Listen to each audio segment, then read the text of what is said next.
mo sanang ipagkait, mamalas ang langit.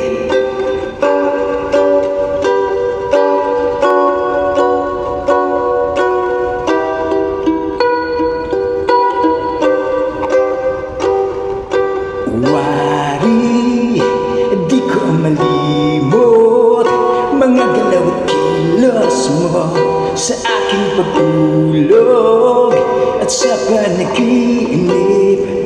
Ika'y mamalagi at di na muling malulumbay sa aking pag-isip.